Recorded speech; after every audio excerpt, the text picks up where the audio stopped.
Hallo Leute, nun folgt das Einrichtungsvideo für das Apple TV 4K. Ich habe es schon mal an den Fernseher angeschlossen, ganz normal ein HDMI-Kabel anschließen. Wichtig ist zu beachten, das HDMI-Kabel ist leider nicht in der Verpackung enthalten, das heißt, das muss nachträglich organisiert werden.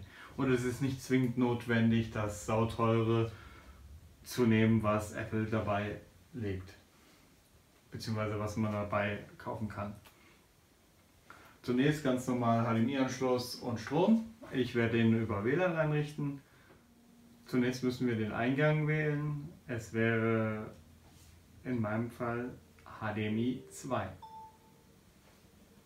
Dann sehen wir schon, der Einrichtungsassistent startet. Wir müssen einmal die Apple Remote rausholen und ganz normal einmal auf die Menütaste drücken, damit die Remote sich mit dem Apple TV verbindet. Nun wählen wir als erstes die Sprache aus.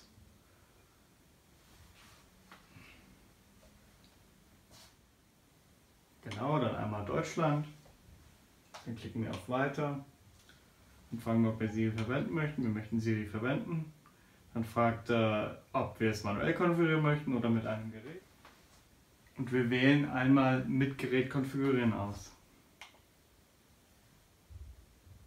Dann halten wir einmal kurz das iPhone dicht an das Apple TV. Dann können wir es konfigurieren am iPhone.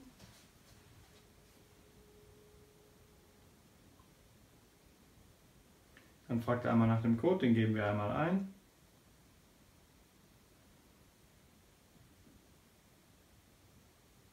Dann verbindet er sich automatisch mit dem WLAN, mit dem ich aktuell verbunden bin. So, dann fragt er natürlich, ob wir einmal das Kennwort immer benötigen bei Installieren von Apps, und ich würde sagen, nie anfordern bei kostenlosen. Dann fragt er, wo das Apple TV steht. In meinem Fall packe ich das wieder dahin, wo es vorher war. Ortungsdienste muss man halt anmachen, kann man anmachen. Dann fragt er natürlich jetzt einmal, ob wir den Bildschirmschoner benutzen möchten mit den verschiedenen HD-Videos von den verschiedenen Städten und ähnliches. Da werde ich auch ganz normal auf automatisch laden drücken.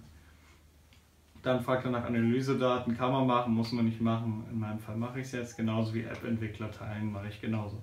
Dann nochmal die Nutzungsbedingungen akzeptieren. Dann fragt er natürlich HDR ausprobieren. In meinem Fall habe ich einen Fernseher, der dies unterstützt. Dann drücken wir einmal drauf.